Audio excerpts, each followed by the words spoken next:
সাইকেলে করে উত্তরপ্রদেশে পাড়ি দিলেন দুই বন্ধু। উত্তরপ্রদেশের অযোধ্যার রাম মন্দিরের উদ্দেশ্যে সাইকেলে করে পাড়ি দিলেন নদিয়ার দুই যুবক। একজনের বাড়ি নদিয়ার কৃষ্ণগঞ্জ থানার গোবিন্দপুর গ্রাম পঞ্চায়েত এলাকার বিষ্ণুপুর গ্রামের দীপক পাল, অপরজন নদিয়ার হাঁসখালী থানার কালীপাড়া গ্রামের বাসিন্দা প্রদ্যুৎ বিশ্বাস। দুই বন্ধুই মাঝদিয়া সুধীর রঞ্জন লাহিড়ী মহাবিদ্যালয়ের ছাত্র বলে সূত্রের খবর। দুই বন্ধু অযোধ্যার রাম মন্দিরের উদ্বোধন হবে 22 তারিখে। তার আগে অযোধ্যায় পৌঁছানোর উদ্দেশ্যেই সাইকেলে করে রওনা দিয়েছেন। সাইকেলে করে এর আগেও দুই বন্ধু বিভিন্ন জায়গায় পৌঁছন। এবার তারা যাচ্ছেন অযোধ্যার রাম মন্দিরে। তাদের কাছ থেকে জানা গিয়েছে 900 কিলোমিটার পাড়ি দিতে তারা উত্তরপ্রদেশের অযোধ্যার রাম মন্দিরে পৌঁছবেন। এই যে সেই দুই দাদাভাই অযোধ্যা রাম মন্দিরে যাচ্ছে সাইকেল চালিয়ে। আমি দাদাভাই জিজ্ঞাসা করি, দাদাভাই তোমার নামটা কি? আমার নাম দীপক পাল। আমি এসেছি নদিয়ার কৃষ্ণগঞ্জ থানার অন্তর্গত গোবিন্দপুর পঞ্চায়েতের বিষ্ণুপুর গ্রাম থেকে। বাহ বাহ বাহ বাহ বাহ। দাদা তোমার নামটা? আমার নাম সন্তু বিশ্বাস। আমি হাঁসখালী থানার অন্তর্গত কালীপাড়া গ্রাম থেকে। বা কালীপাড়া। এই যে দাদার একটা বোর্ডও দেখতে পাচ্ছি, দাদার YouTube, Facebook and Instagram account তোমরা দেখতে পাচ্ছ। তোমরা সবাই যে একটু ফলো করে নেবে। তো দাদা তোমরা কোথায় যাচ্ছ, কোন জায়গাটা একবার বলে দাও সবাইকে। উত্তরপ্রদেশের অযোধ্যা রাম মন্দিরে। উত্তরপ্রদেশের অযোধ্যা রাম মন্দিরে।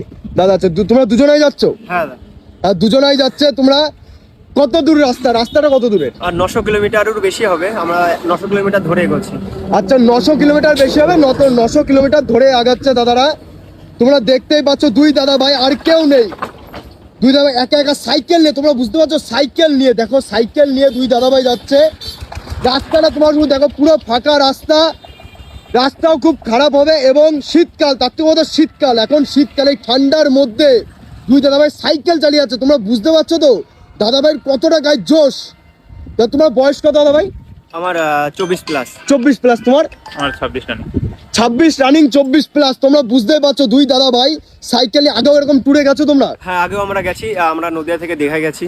আচ্ছা, নদিয়া থেকে সাইকেল চালিয়ে? সাইকেল চালিয়ে। তোমরা দুজন মিলেই? দুজনেই। বা দুজন মিলে, তোমরা শুনতে পাচ্ছ, দুজন মিলে, দুই দাদা ভাই মিলে এর আগেও দীঘা গেছে সাইকেল চালিয়ে। অসাধারণ একটা ব্যাপার। আমাদের সত্যি এদেরকে সাপোর্ট করা উচিত, এমন স্যালুট করা উচিত। দুই দাদা ভাই এরকম সাইকেল চালিয়ে। আমি শুনলাম নাকি ওই মন্দির নাকি এখনো ওপেনিং হয়নি। না না না, আমরা উদ্বোধনের 2 দিন আগে পৌঁছাবো। আচ্ছা, উদ্বোধনের 2 দিন আগে। কদিনের মধ্যে পৌঁছাবে তোমরা অযোধ্যা?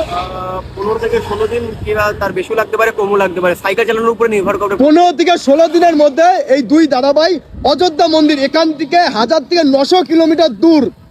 বুঝতে পারছো, 900 কিলোমিটার দূর দুই দাদা ভাই সাইকেল চালিয়ে পৌঁছে যাবে। তোমরা এদেরকে রাস্তায় দেখলে একটু সাপোর্ট করবে এবং একটু আগে এদেরকে সুযোগ করবে। টাকা পয়সা দেওয়ার দরকার নেই, যে দিতে পারবে না দেওয়ার দরকার নেই। একটু জল দিয়ে হলেও তাদের সাহায্য করবে এবং তাদের উৎসাহটা একটু বাড়িয়ে দেবে। তোমরা এরকম ভাই সাপোর্ট করবে। আমি দাদা ভাইকে এবার আর দাঁড় করাবো না, দাদা ভাইকে বলবো বেরিয়ে যেতে। আর তোমরা এরকম ভাইদের রাস্তা দেখলে একটু সাপোর্ট করবে, আর ভিডিওটা যত বেশি তত শেয়ার করবে। দাদা ভাই, এবং নেক্সট তোমাদের প্ল্যান আছে কোথায় যাওয়ার? নেক্সট রাম মন্দিরে ঘুরে আসার পর কিছুটা সময় নেবো, তারপর আবার কেদারনাথ যাওয়ার ইচ্ছা আছে। দাদা কেদারনাথ দুজন মিলেই? একসাথে যাবো। সত্যি দুজন মিলে। দাদা বলছে এরপরে কেদারনাথও যাবে। তোমরা বুঝতে পারছো, এদেরকে সাপোর্ট করাই উচিত। তোমরা বন্ধুরা একটু সাপোর্ট করে এদেরকে একটু আরো আগিয়ে দাও। এরা যেন আরো আগে অনেক কিছু করতে পারে, পুরো অল ইন্ডিয়া এরা যেন ঘুরতে পারে। তোমরা এরকম ভাই সাপোর্ট করো আর ভিডিওটা সত্যি শেয়ার করো। ব্যুরো রিপোর্ট, উত্তরের প্রহরী।